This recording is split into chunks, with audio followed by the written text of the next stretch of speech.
Okay, thank you everybody. Thanks for the introduction. In this talk, I will I will tell you the story of an experiment that we did in the university on the energy efficiency of progressive web apps.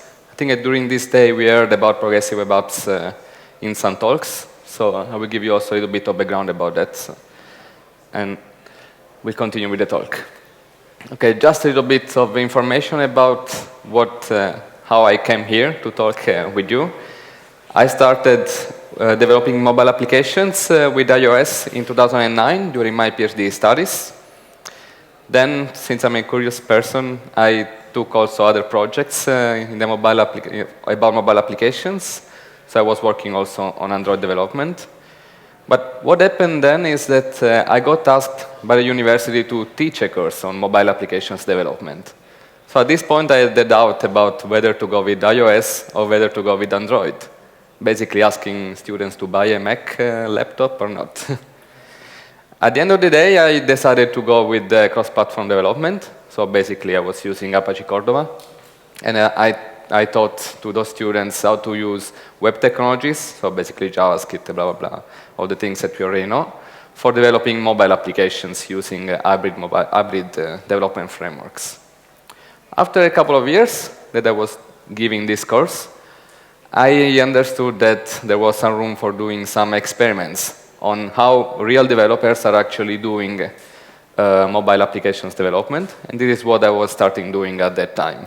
So trying to apply the scientific method, so all the usual things that we read in the books, so looking at the phenomenon, measuring all these kind of things, to how you actually develop software, okay? To understand what you do in the wrong manner, what you do in some smart solutions or things like this.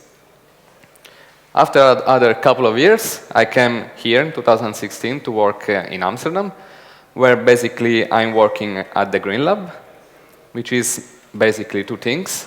First of all, it's a platform.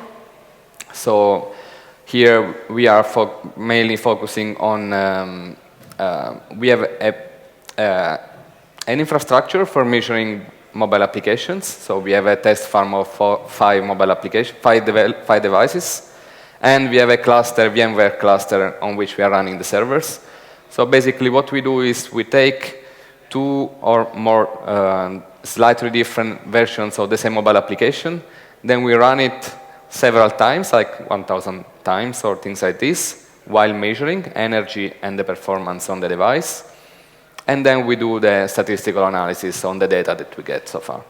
Okay, so this is basically a very simple story about the experiments that we do. The platform is coupled with the course at the master level at the Vrije Universiteit, in which we are setting up teams of students, 3-4 students. I give them the problem, basically what to measure, which kind of questions we want to answer, and then they work with the Green Lab in order to get the measured data to answer these questions. Okay? So this is basically what we do at the Vrije Universiteit for software. Okay, coming back to the main track of the talk. As you all know, there are many development strategies in mobile applications, where the obvious one is going native.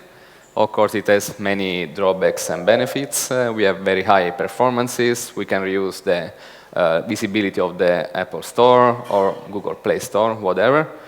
We have also some drawbacks, like, for example, we have to wait for the next iteration of the application, like the usual 2 weeks that the Apple Store, for example, takes for accepting your new version of the application.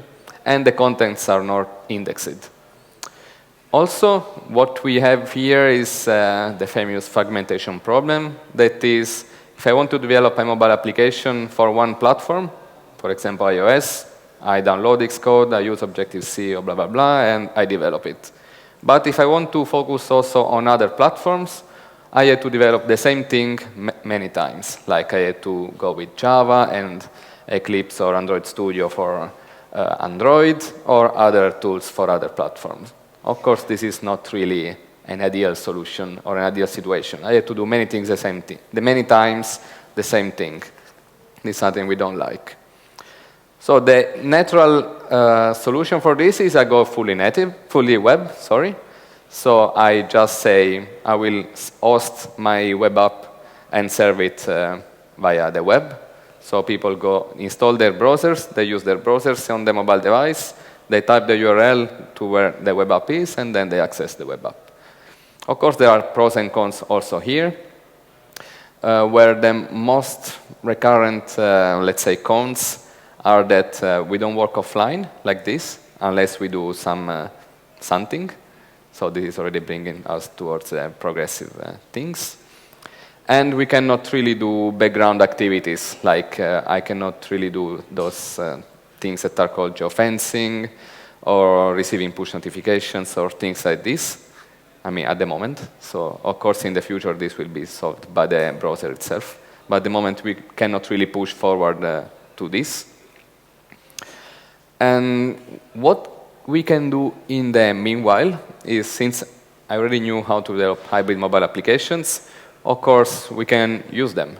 So we can basically build our apps using web technologies, like HTML, JavaScript, and CSS, wrap them into a native application, and reuse the Apple Store or the Google Play Store for distributing them. Okay? It's a kind of hybrid solution.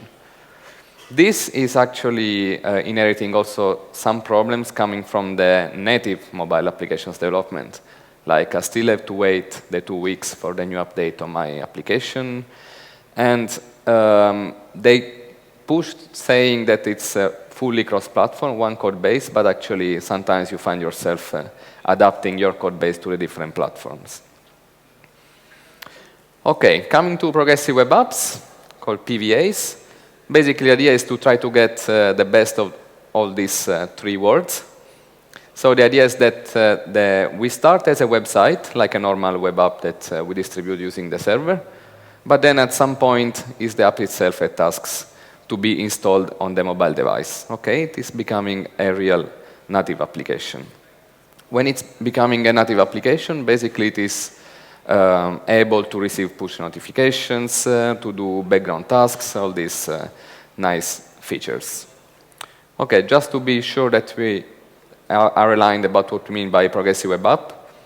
So basically, this is the usage that a normal user may have when interacting with a progressive web app. It accesses it using the browser via the URL, normally like we do with usual websites. Then after a third for visit, the app will ask whether it can be installed or not on the device.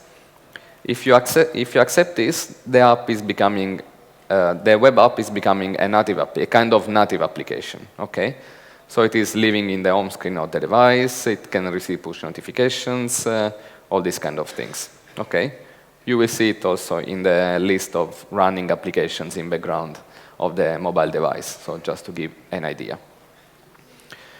Okay, now what's the difference between a normal web application and a progressive web app?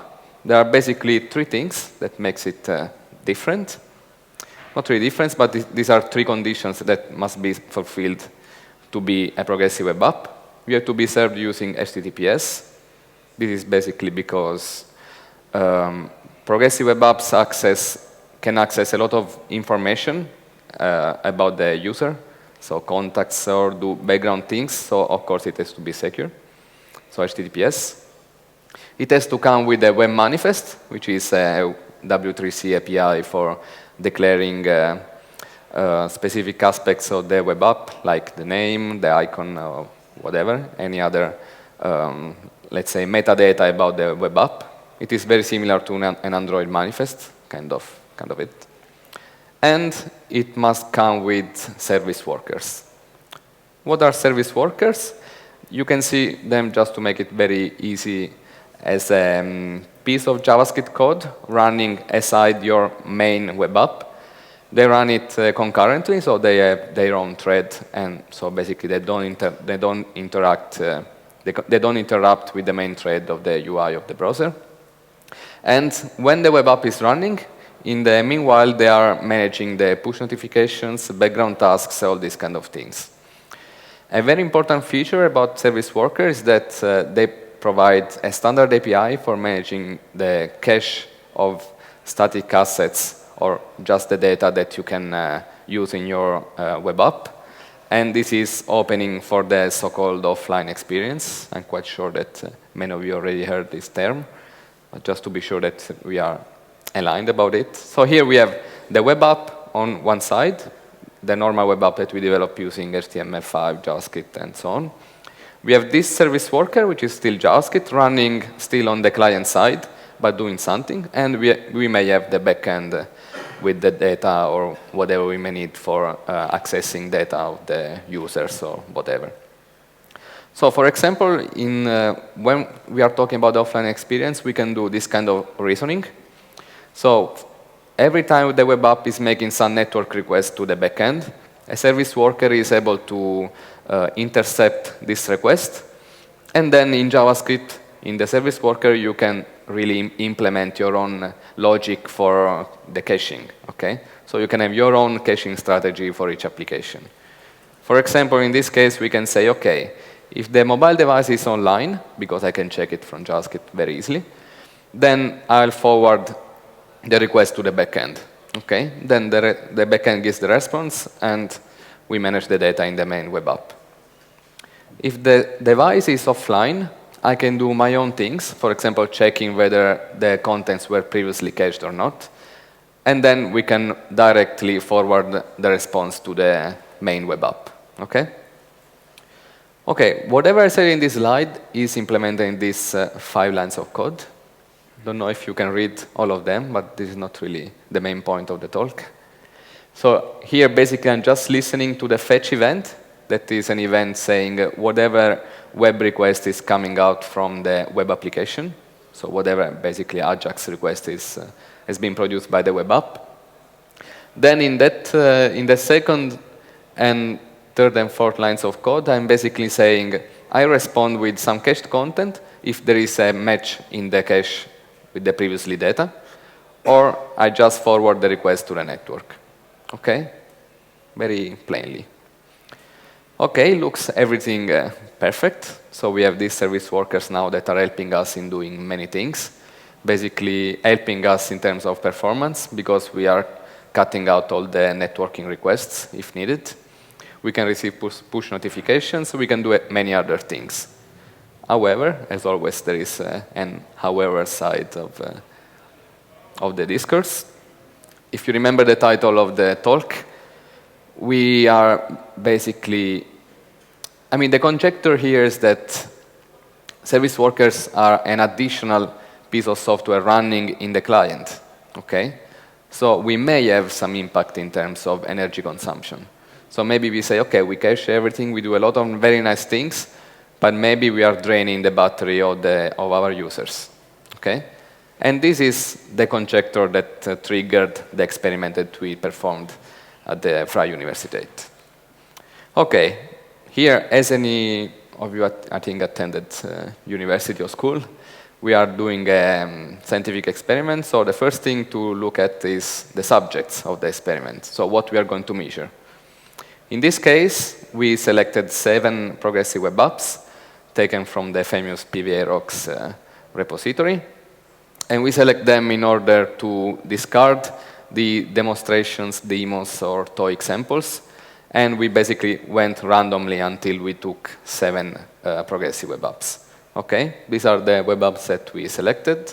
They are quite heterogeneous in terms of categories, the total size of the whole web app, and in terms of the size of the service worker. So here, if you look at the last column, we can see that we have service worker ranging from 60 lines of code to more than 1,000. Okay? And as you may know, any scientific experiment is well-formed when you have heterogeneous subjects. Okay? So that you can really say something about what you are observing. Again, as in any other scientific experiment, once we have the subjects, we now have to decide what we control about the subjects. Okay? So basically, here we are saying, I run the progressive web apps by fixing some factor, and then I measure how they are performing. Okay? The important thing is that I have control about what I'm fixing. Okay? Otherwise, I cannot really make any claims about the data that I get from the measurements. Okay, about what we control, basically we said, okay, we have one version of progressive web app with service workers activated, and one version of the same web app with service worker deactivated.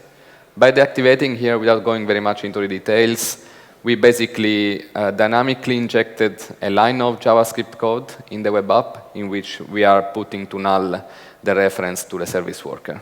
Okay? In this way, the web app is not really using all the features of the service worker. Then we run the apps on two different devices, one which is kind of new, like it's Huawei, it's an Nexus 6, and the other one is from 2013, it's LG G2.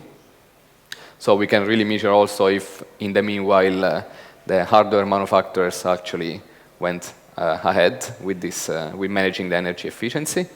And we were conditioning the network. Okay? Since service workers are really good in caching, we wanted to see if the progressive web app is in a very low network, we are consuming less or more energy with respect to whether we are under a very fast network, like under Wi-Fi. Okay? So these are the factors that we can turn on and off in our experiment. What we measure, of course, is the energy consumption of the devices. We do this using a power profiler on the device. So basically, the idea is that we considered for each run of our experiment all the possible combinations of all the three factors that we defined. So we have 8 combinations. And we run it once for each PWA, actually 8 times. So basically, we have 8 combinations per 7 progressive web apps. And for each of these combinations, we run it 8 times. So at the end of the day, in our experiment, we ran 448 times all these progressive web apps, turning on and off the factors that we discussed. Okay. When I mean run, I'm meaning that we programmatically turn on the Google Chrome browser on the device. We tell to the browser to go to the specific URL of the progressive web app, and then we execute a typical usage scenario using a replayer of gestures on the device. Okay?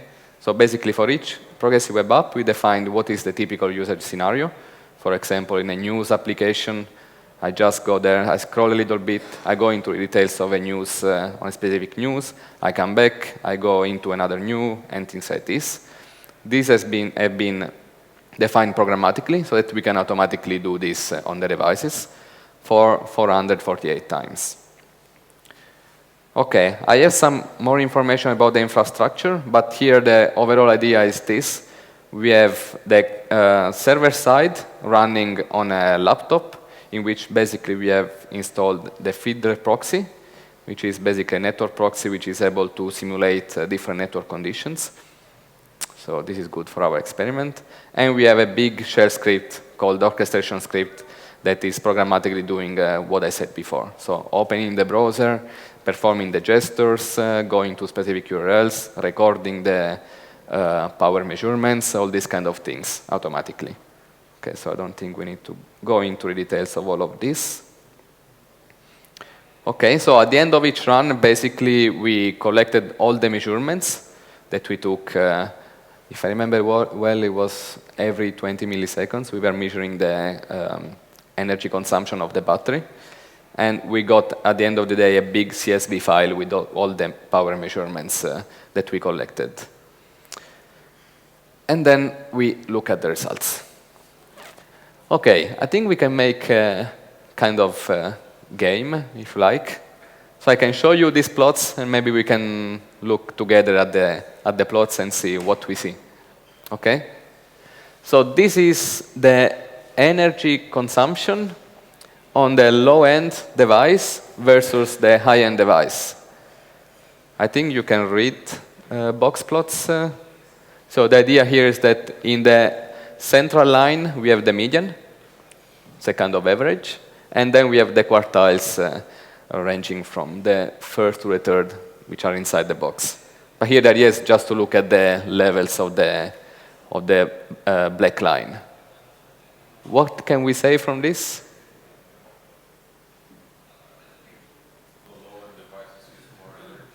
Sorry? Yeah, that's the only thing we can say, actually. Yeah, here, actually, is a kind of good news, because we can tell that maybe hardware manufacturers are actually working towards not really draining the batteries of the users too much, okay? Independently of whether they are using service workers or not. At this point, we are just distinguishing between the types of devices, okay? So this is a kind of good news. For our experiment, this was not so good news, because actually, when we are considering low-end and high-end devices together, we have a big variance of the data, okay? So this is why actually we decided to split the data into all the measurements that we had in the high-end device and all the measurements that we had in the low-end device, okay? Okay, this is the core of the experiment. So basically, we look at the low-end device and the high-end device, and then for each of them, we were looking at the data with service workers on versus service workers off. What can we say here?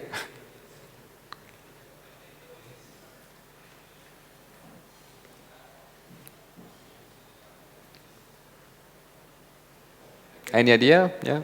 Low-end devices suck. Yeah, but it's already coming from the previous slide. It's a kind of confirmation, actually. I mean, I'm personally surprised the difference between when you use service workers on the low-end devices. You obviously use like twice as much. You gain twice as much energy usage compared to the high-end device. So Yeah, that's. you would use service worker usually to help people, you know, especially on the let's say, you know, you design your app for a third world country because you don't want users to use the mobile data whatnot. Yeah, but they are consuming more. Productive. Yeah, that's a kind of, yeah, that's a good reflection, actually. But here, if you look at this, we can, if you look at the black lines between service worker off and service worker on, we can actually say that they are kind of the same, okay? So what we concluded is that really, if service workers are on or off, they don't really impact very much the energy consumption on the device. So that's a good thing. We can use service workers without thinking very much about the draining of the batteries of the users. Actually, another thing that we noticed is that the difference between the black lines in the high-end part is very much lower with respect to the difference in the low-end part. Okay? So that's an observation that we made. So this is, again, a confirmation about that our progress is still going towards being very energy efficient, and that's a good thing, actually. Okay, we didn't stop with this. We went into all the combinations between type of device and type of network where we are in order to see if the conditions of the network may actually play a role here, okay? Let's do this. First thing, let's look at in the context of each plot. And basically, okay, I will tell you, so without wasting a lot of time. Here, again, the difference between service worker off or on is not really much, okay, if you look at one plot at a time, okay? So this means that if I fix the device and I have the same network conditions, service workers do not really make a big difference, okay? So that's a good thing. We can use them again. Actually, another thing that we noticed is this one. If I look at the data by column, so on the left column, we have the 2G network. On the right column, we have the Wi-Fi network. So basically, Wi-Fi is consistently consuming less energy, okay? So if for some reason we can assume that the user is under a Wi-Fi network, we have one, let's say, reason more for using service workers, okay? So it's a consistent pattern. Okay, what we did also here, we went into each progressive web app to see if there was some specific web app that was consuming more or less energy with service workers on or off. Here, basically, in each row, you have those factors, so low-end device, high-end, 2G, or Wi-Fi network. And we have a progressive web app for each column, okay? So, for example, we have the first column is always the same progressive web app under different conditions, okay?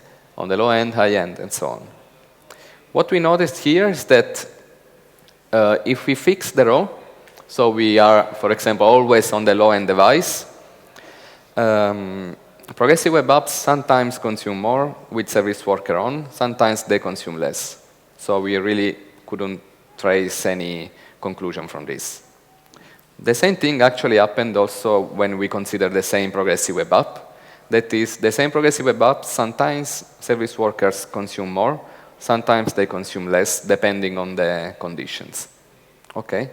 So here we have a kind of evidence, let's say, that service workers on or off are not really impacting in a consistent way the energy consumption, but we cannot claim any other findings about this. Okay, so it's a kind of chaotic situation. We were not really happy about that, of course, because we like to see patterns. What we did is we went into the source code of each service worker, because service workers are in JavaScript, so we just crawl them from the web and we open them. And we try to classify them according to some categories. In this case, we classify them by the types of events they were listening, like events coming from the push notifications, events about whether the service worker was doing caching or not, whether the service worker was minified or not, or we also measure the complexity of the JavaScript code with some open source tool. Okay? Here we identified 3 progressive web apps in which service workers, the presence of service workers was always a good thing, let's say consuming less energy. But again, here we didn't find any specific trend. Okay? So basically, even by looking at the source code of the progressive web apps, we are still not finding something which may help us in understanding whether service workers are impacting in some way, positive or negative, on the energy consumption. So we can safely say that service workers do not really make a big difference in terms of energy consumption. And for us, developers, it's a good thing. This means that we can use the features of the service workers without actually caring very much about the energy consumption on the client side. I mean, we have to care independently of whether we are using service workers or not. Okay? Okay, I will close the talk with just a question to you, because we are always looking for new ideas or discussions for setting up experiments similar to this. So since you are the people that really do the subjects that we analyze, I would like to close this with my email address and my contacts. So if you have any ideas, any doubts, or whatever you may have about some experiments that we can do, we are happy to do it. Thank you.